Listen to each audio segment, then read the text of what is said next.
Welcome back to the City Light Podcast. Today we're going to talk about the last year or so of our church. We just celebrated our 1 year birthday. 1 year, baby. Heck yeah. Go into a little bit of detail and tell some funny, fun, good, cool stories. So, yeah.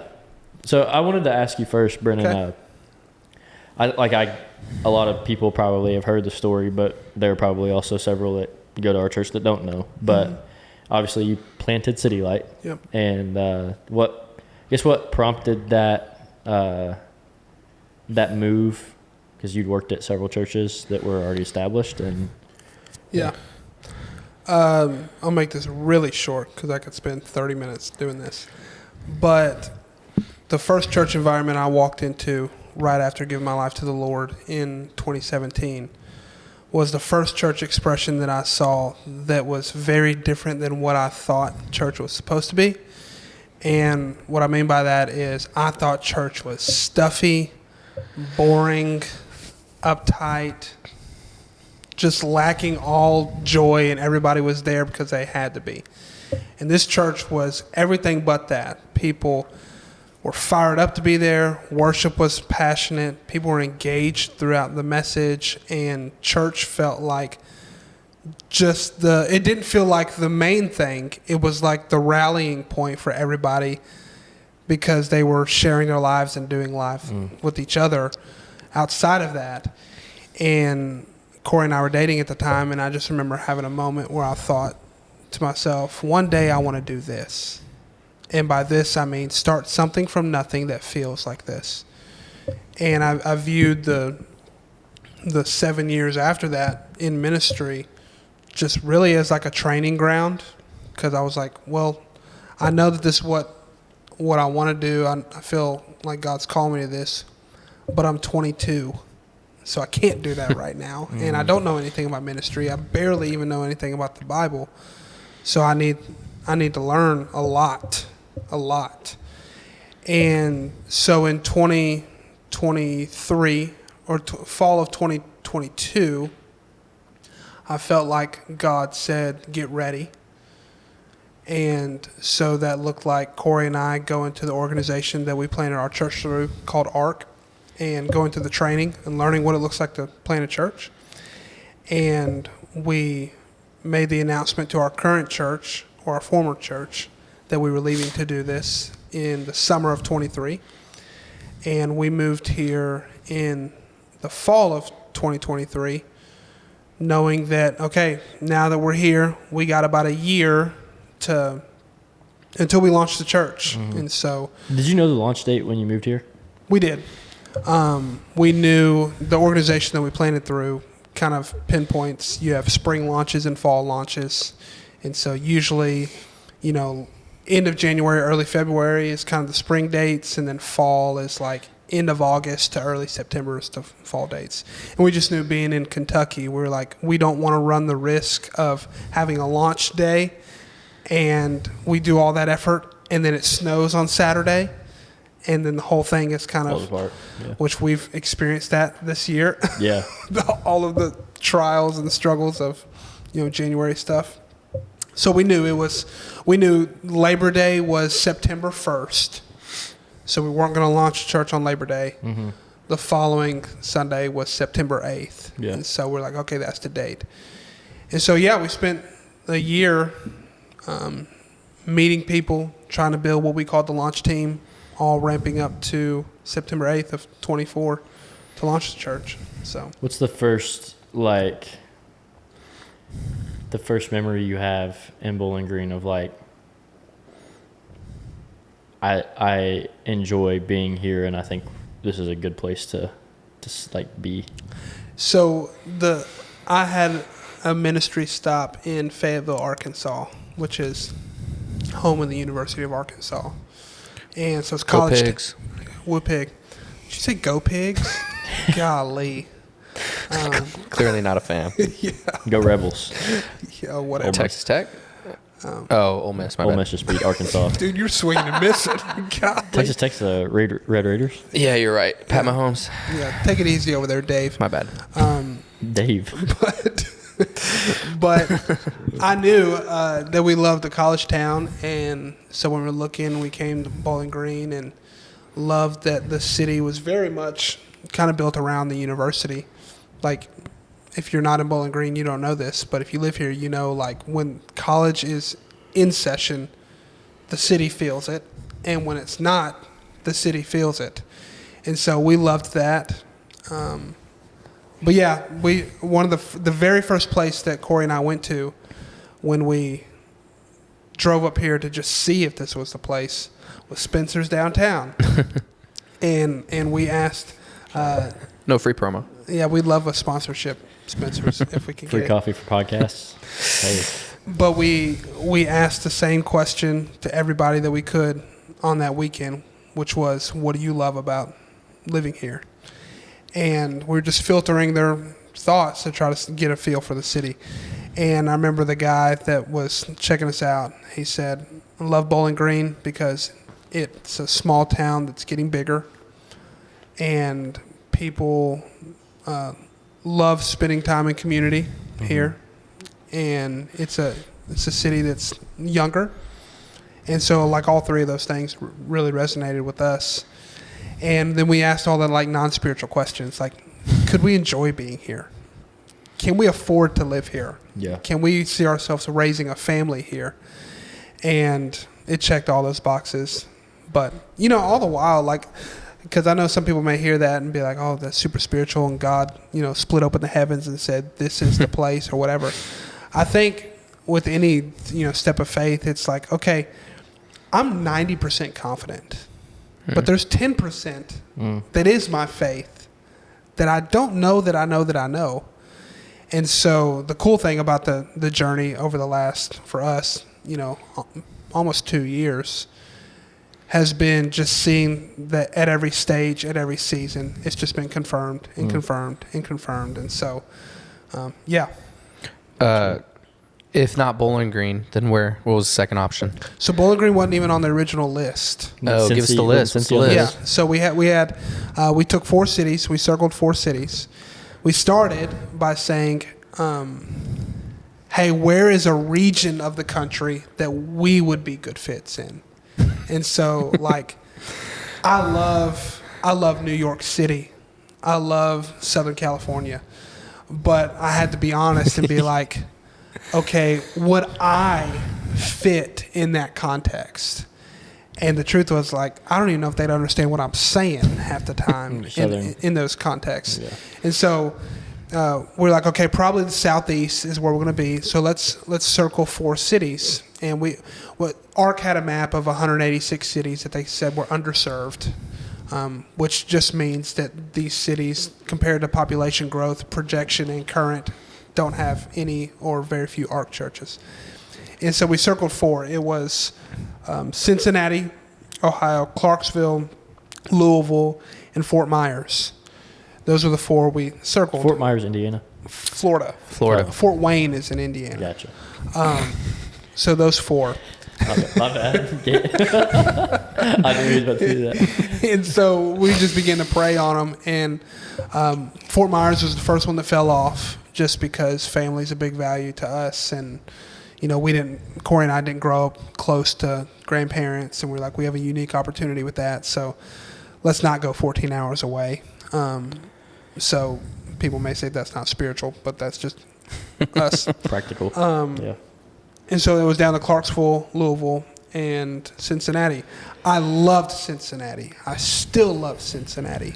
Like, when I feel, they call it the cut in the hill. When you drive, when you're exiting Kentucky and you cross the river into downtown Cincinnati, that bridge. Yeah.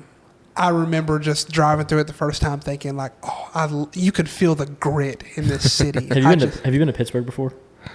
Bro, the entrance into Pittsburgh, it's like you are just on the interstate, trees surrounding you. Really? You go through this tunnel. It's like this big, almost almost a mountain, and you go through the tunnel, and then you go out, and it's like you're in the city. It's like that feeling, because I know the feeling you're talking about for Cincy. Yeah. But it's like that times 20. Yeah. It's so sick. So I really thought Cincinnati was it for a while. We knew Louisville wasn't it because Corey and I both were like, No shade. we just No shade to didn't Louisville. like it. It's like I feel like a kid in class when my friend starts laughing. It just made me laugh. So We no just shade. No shit. Louisville We would just definitely didn't not like be it. my place. Yeah. That's okay. We drove to Clarksville and spent a day there, and similar thing. Tennessee. Clarksville? Yeah, similar thing. Clarksville is a very transient community because of the military base there. What is there a university there too? Austin P. That's Austin P. That's Yep. what I thought. Yeah. And we're just like, we probably left there being like, I mean, maybe, but maybe not. Don't really feel like some, And so, really, Cincinnati fell off the board because it didn't feel like a family fit for us. And so we kind of went back to the drawing board. And we're like, all 4 of these that we circled, we didn't feel like God, rested on any of them. And I was sitting in my office one day, and I was talking to Ark about cities, and I saw Bowling Green on the map. And I'd only been to Bowling Green because Belmont played Western. And so the way to get there is Because if you didn't know, shut up. I didn't even say that. he was a college baseball player at Belmont. Pro If you athlete, come up dude. the interstate from Nashville and you're just trying to get to Western's campus, you can take the last exit, drive all the way down. You're and on perimeter of the city. Yeah, you're basically just in campus. You miss the entirety of the rest of of the rest of the city. So that was all I knew of Bowling Green was literally the baseball field on campus. Wait, so how many times did you play Western? We played them twice a year, every year. So So you- 8. Well, do you know the record? No, I do not. I think you were Convenient. You think you were over 500? Convenient. Yeah. It may have been 500 because it felt like there was a season where it's like, okay, we always lose at Western, we always win at home. Oh yeah. You hit some dingers. Dude, Western's field is a porch. Is it? Oh, yeah. Like, I don't know if it's location or the way the wind comes over the city, but if you get a ball lifted at Western, dude, it's going to go. Oh, that's So awesome. the answer to my question is yes, several. Yeah. So, yeah, we came up after that conversation, and rest was history. That's cool. Yeah. Yeah. Was Corey as convinced as you were, or did it take a little bit? It took more convincing for her, just because of her wiring, which it's what our dynamic is. I think that's why it's healthy. Is I am the jump before I look type of person. She's the look over the edge and be like, well, how far down is that? Is this survivable type thing? She's much more calculated. So where I was more like, let's just do it. The kids will figure it out. We'll figure out how to pay to live. Like God's calling us to all things. She's like, okay, let's just assume that is true. How much does it cost to get a U-Haul? Where are the kids going to go to school and stuff like that? So it took a little bit more convincing for her on the practical sense. But at the end of the day, this is why, I think she is an amazing wife, is because she's like, hey, I got all these questions. I got my own concerns. But if you are confident that this is where God's leading our family, then I'll go. I'll trust you in that. But she came around to it. The first fall was really hard. Just in transition, in life. And so the way Bowling Green started for her wasn't amazing. But she'll even say now, like, even if we weren't here to start a church, just loves living here. Mm-hmm. So Tell the story about the name City Light. oh, okay. I can't believe we haven't told any of this on the pod. Yeah. So I was so convinced that the name of our church was going to be Soul Church. I would not. I would never have have S-O-U-L Church. Because I even had the vision statement, Wait, y'all. would it have been SOLE? SEO, No, I like soul, know. like the country, the city, not the country. I didn't think about that either. Bro, the sole of your shoe because walk an extra mile and Oh, that was good too. No, no, it wasn't. No, the vision statement was going to be, we exist to help people's souls come alive in Christ. I would have thought that at the risk, like I'm not trying to be any kind of way, but I would have thought that it was not common for my race to be in that church. Yeah, I was gonna say that. Okay, so that informs part of what we're saying, is because we didn't want to start a white church. We didn't want to start a black church. We didn't want to start any type of denominational church. We wanted to start a church that preached the Bible, was passionate about the Spirit of God, and was a unifier for all people. And so Corey actually had the question. She said, if people are driving down the road and they see Soul Church and you on the screen, is that an accurate representation of the type of church that we want to build? And I said, no, it's not. And she's like, okay, it's just something to think about. And so literally we were staying at the, I think it's the Hilton, wherever Sloan is. Oh, the Holiday Inn. The Holiday Inn. And she goes into the bathroom, and there was like this painting done by somebody at Western. It's like this old stained glass building. The building's kind of, dim and bleak, but there's light coming in this stained glass window in the top corner. And so she comes out of the bathroom, and she's like, what about City Light? And I immediately was like, no, that's dumb. Don't like that name. Dang it, dude! You missed the movie moment Yeah. of you being like, "That's it." Yeah, we No, you definitely just did. Tank it. And then, the more I thought about it, the more I felt like God kept giving me the phrase, all I need is a window. All I need is a window in people's lives. And so, there's all kinds of scripture that the light exposed the darkness and all those different things. And so we landed on City Light, 1, because of that moment. 2, I think it's no shade at, every church is unique. But we personally didn't want to have a church name that was so trendy and on the edge that it felt non-accessible to just the normal person. Like, I have friends that have super trendy church names that work in a downtown Houston. But we were like, we live in demographic? Bowling Green, Sure. Kentucky. Yeah. Like, people talk with a twang. So, Yeah. City Light just seemed not only true to who we wanted to be, but it Accessible. seemed accessible. Yeah. So, That's cool. yeah. Yeah. Was there a moment at all in the process where I thought about this when you were saying you were trying to figure out a city, but was there a part of the process that you were like, are we supposed to plant a church? Or were you all in the whole time?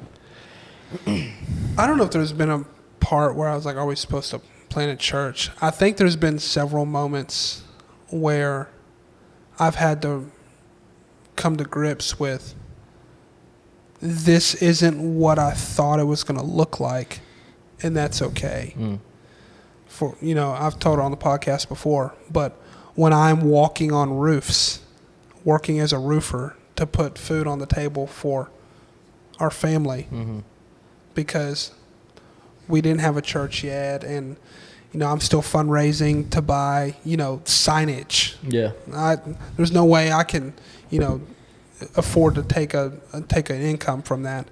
So that was one of those moments where I'm like, this is not what I planned. But I'm thankful I had enough. I don't know. Maybe it's just because I'm stubborn. I wasn't willing to tuck my tail and go home. Yeah. And just say no. I'm pretty confident God called me here, and don't forsake the days of beginning and stuff like that. So there's been moments like that where they're just testing. Yeah. But I don't think there's been a moment yet. And granted, we're a year in, Sure. where I've been like, This ain't for me. this ain't for me, Yeah. type thing. So So we've just crossed a year. Come on. my tambourine Preach. hit the floor. Is that a Get praise another break coming on? That might be the trend we need to start doing. Tambourines for every year. Maybe it's silly, but and I imagine that you would respond in this way to any season of life for our church. But what's the hope, expectation for City Light Church in this next year, but not even just for this next year, but for the next 5-10 years, that gets you excited in response to what you've seen in this last year? I think overarching, I was talking with my mother-in-law about this Sunday after lunch. The old adage is that the days are long and the years are short.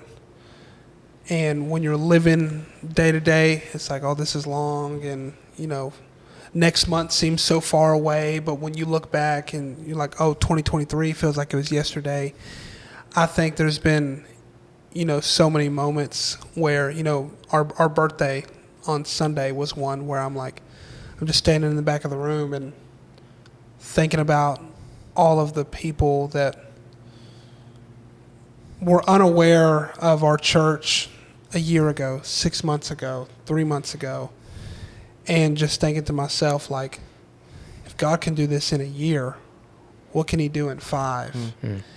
And I tend to forget that when I'm in the day-to-day grind of trying to build, trying to lead, or trying to work a problem, or this isn't working, or this is broken this week, or whatever, I forget that we're 1 year old. Mm-hmm.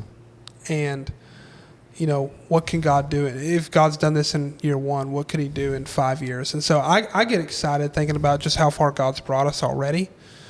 I mean, we've baptized more people in the first year of our church than so many other churches around the world.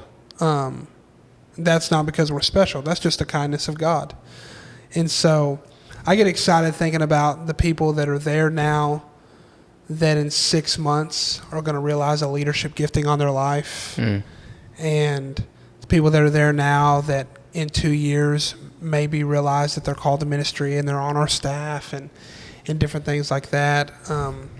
I get excited driving around town and just dreaming and praying man, is that building right now that's a shopping center?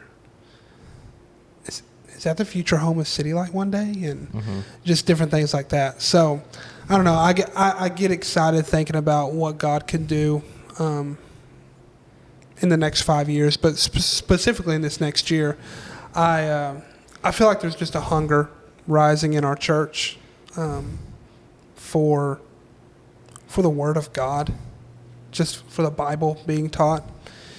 I saw a stat yesterday that Gen Z, 20% of Gen Z goes to church over 2 times a month. Interesting. And they outpace every other generation. So that's the top 2, and then it's 1.7, 1.5 once a month. And so I get excited thinking about not only is God doing this in our church, but we are literally a mile from 13,000 Gen Z students that have a significantly increased passion and fire and hunger for the things of God. So, yeah. What's a warning sign that you've either learned this past year or that other church planting pastors have made you aware of, hey, keep this in mind for the next 5 years or for the next year, that you're become aware of and that you'd like the team and people to become aware of what to expect? 2 things. The first is comparison is the thief of joy. And, I had to really reconcile with that especially the lead up stages of starting our church, and even throughout year 1 of hey, you can be so grateful for what God's doing in front of you. And then the moment you look to your left and right and see what God's doing in someone else's church, you can immediately be like, well, I was fired up about what God's doing here. Now I'm not anymore, because, Why aren't you doing that for me? Yeah, your church started 4 months ago, and you got 3,000 people and 7 full-time building. staff and a miracle building and all these different things.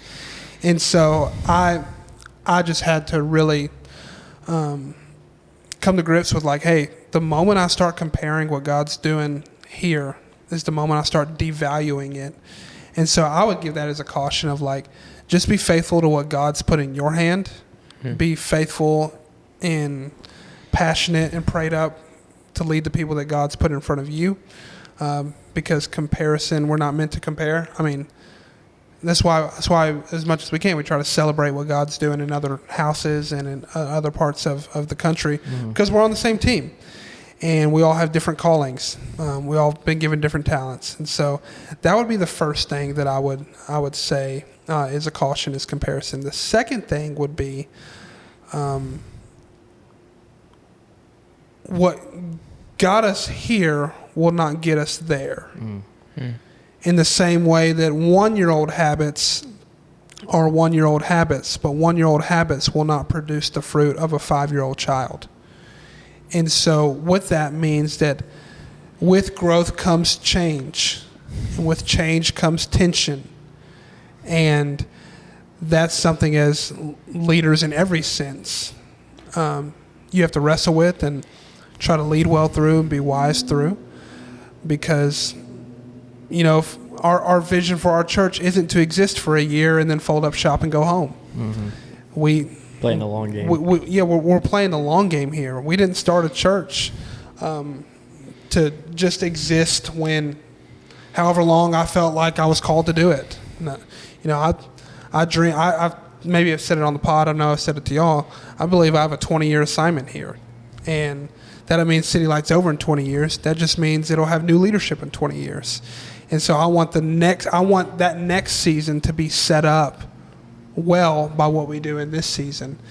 And so I think to not think that things are going to change or shift or be moved around, or that there's going to be hard things in different seasons is naive. So I don't know if that answers your question. That's great. That's kind of what I would say. Going a different direction. What was the process of the logo design? Coming from a creative person. So we worked with a company called Sidecar Leader, and I can't say enough about Jason and Sidecar and the whole team, but they took us through like a brand consult, which was really fun, because their idea with branding is the church, the branding should be an overflow of who Corey and I are, because that's what the church is going to kind of take on.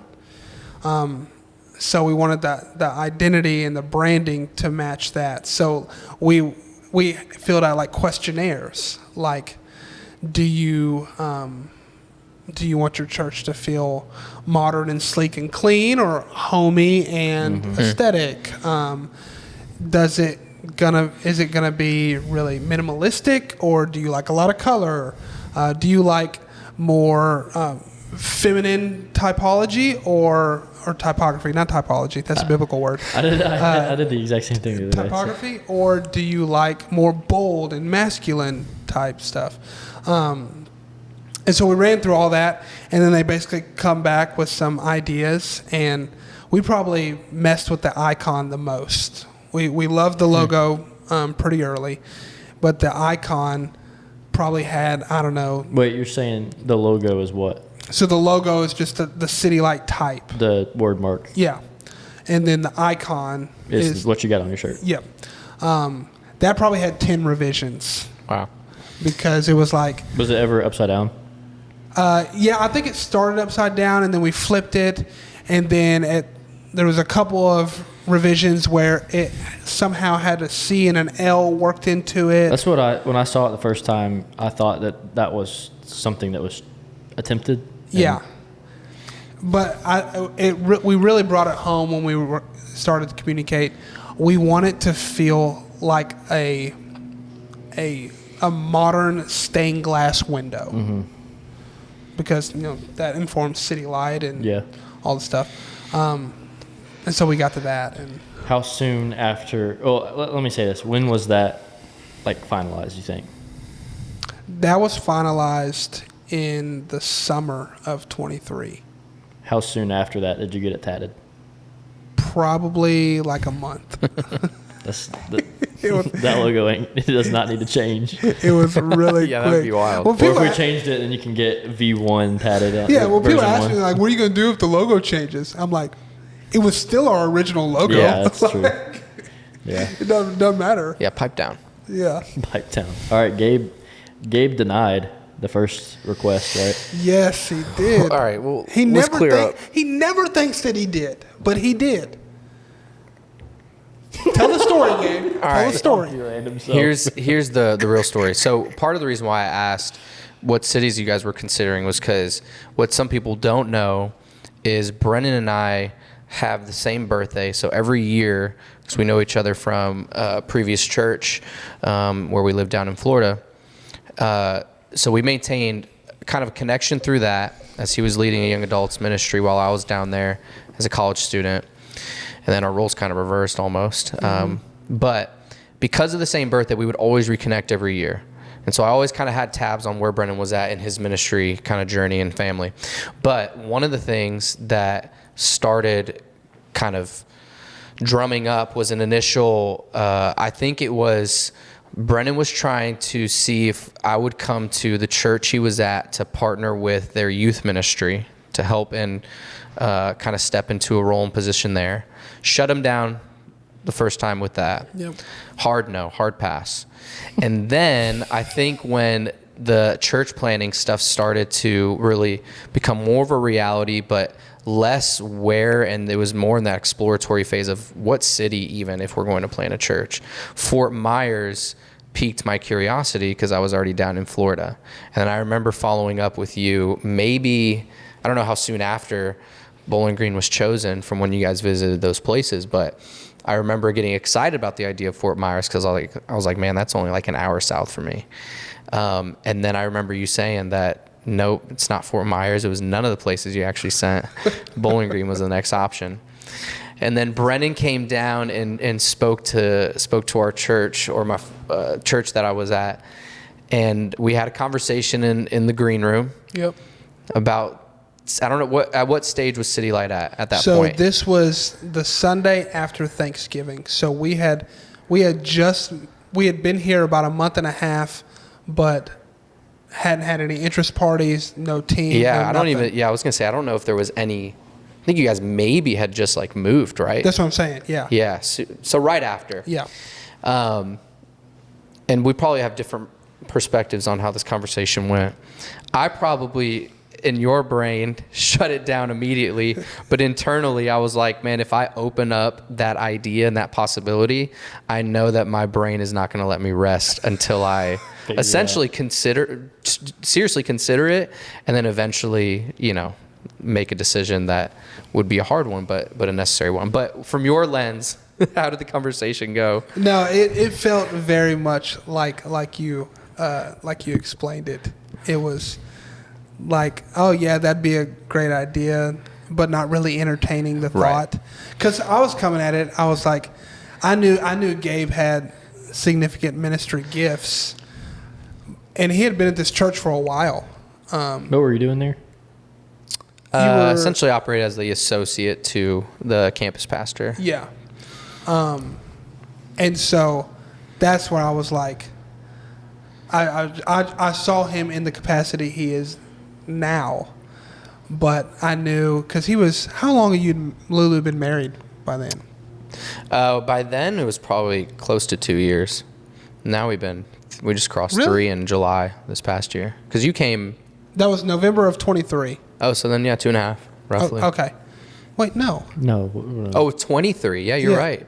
So dang, we were 6 only months? maybe 6 months into marriage. Yeah. Man. So I That's knew, crazy. That's fresh, dude. That's crazy. Yeah. I knew he was newly married, and Lulu had a great job down there. Yeah. Gabe's family was 10 minutes away from them. And he went to USF, so kind of grew up in that area. So I knew it was a hard sell. Bulls? Go Bulls? Just beat the Gators, dude, recently. Shout out. But yeah. Yeah, and what people, so my dad's a church planter at heart. He still pastors today, not a church plant that he planted, but I grew up saying I was not going to be in ministry, and if I do go into ministry, there's no way I'm going to be part of a church plant. And mostly because, I saw kind of how the behind the scenes of what a church plant can require. But even in that, I would say I saw the beauty of what can happen when a community is in desperate need for just something fresh and new and exciting. And so I think there's always been a part of me that, whether I wanted to admit it or not at the time, knew that God was going to utilize or at least propose, hey, do you want to be a part of something new and fresh and build something? Because I've always been of the mindset, and I think I've mentioned this to Brennan, I don't have any shade towards established churches, but I've always loved and have had a heart for being a part of building something. Mm-hmm. I think there's something significant with that. Entrepreneurship mindset, kind of? Yeah, in many ways. You claim that? Mm-hmm. Yeah. And so when Brennan proposed that idea, it was going to force me into a position where I needed to trust God in a way that I hadn't before. And that's really challenging and scary, especially when you're comfortable. And I was comfortable at the church I was at. Everything was kind of, again, you're 6 months in to marriage. You got kind of job security. You've got your spouse is secure in her position, family and all that. But all that being said, eventually I came around and said, hey, would you throw my resume out there? And he was like, sure, but before I do that, would you consider this and pray about it? And, the rest is kind of history, but. Yeah, so I don't want people to miss the weight of what I was asking Gabe to do. Oh, for sure. Because he touched on it a little bit, but he had a full-time job with benefits. His wife had a great full-time job with benefits, close to family, knew the area, had community. And what I was proposing was move away from family, newly married, by the way, move away from family, and your wife will have to find a job. I don't have anything to pay you, and you're going to have to figure out benefits on your own and housing. Doesn't that sound like a great opportunity? Jeez, dude, that's crazy. So that's why. That's wild. Why are you here, dude? When I think about moments, Jeez. It's like that was one of those moments where God just reminded me, like, no, I'm building my church. Yeah. Because for him to say yes to do that, big affirmation. I'm not that good of a salesman. Sure. So. Yeah, and to just close out that thread or that thought, Lulu and I, we're not charity cases, and by any means, I don't want anybody to hear this and say, "Wow, poor them." We genuinely evaluated. We had to make a decision, and I think everybody has to make the decision at some point. Do you want to get to the end of your life and ask the question, did I give everything that I possibly could to see a movement of God that is unique to my experience? Wow. And I think I have experiences, but it's secondhand because of what I see my parents say yes to. And it's powerful, and it's a testimony that I tell people all the time, man, my parents saw God do this because of what they said yes to. But I had moments like that, but I would say there wasn't those moments that mark you for the rest of your life that you can build a pillar upon. And I think I was in many ways searching for that moment, and I didn't really know how it would present itself, but I knew this was a moment that if I let pass, Brennan would find somebody else, or somebody else would kind of come along and say yes to the opportunity. So I knew God wasn't waiting on me, but I knew that if I didn't say yes, then the moment would pass, and I would get to the end of that time, whenever that is, and be asking the question, man, why didn't I say yes? Was it because of a lack of security? Well, then I don't have enough faith to trust that God's going to provide. Wow. Was it a lack of vision? Well, then I don't have enough excitement for the things of God that He can do through a new church. Is it community? Because that can be built and established anywhere if you're willing to pursue it. And so all of these things that were presented as obstacles, I would argue, were actually opportunities that I viewed as, man, what if God were to provide all these things? Yeah. Then is our only hesitation comfort? Because I can tell you right now that, comfort is it's overrated, if I'm honest. Yeah. As a follower of Jesus, it's overrated. Sure. If you don't know Jesus, then comfort's great. But as a follower of Jesus, it's overrated, because you get to the end of your weeks, or you get to the end of your years, and you're just like longing for more and assuming that it's going to come because different kind of purpose. Yeah. So, sure. Yeah. City Light Church, here we are. Made it. When was your first Sunday? I think it was November 10th. Yeah. And so just about 2 months after. Yeah. And we love, genuinely, and this isn't what is being asked, but every single step of the way, nothing's been necessarily easy. I mean, we had a baby along the way too, which throws a whole thing into the mix. But not once have we ever said, man, like, we made a mistake. Like, we've looked at every obstacle that we've kind of encountered here as more opportunities to experience the confirmation of God, and saying, hey, remember when you said yes? Yeah. Part of the reason we said yes was because we wanted to see our faith stretch, wanted to see our relationship with God stretch. And the only way that happens is when you say yes to things that you're like, I don't know what it looks like, I don't know how, but God's got to make a way. Yeah.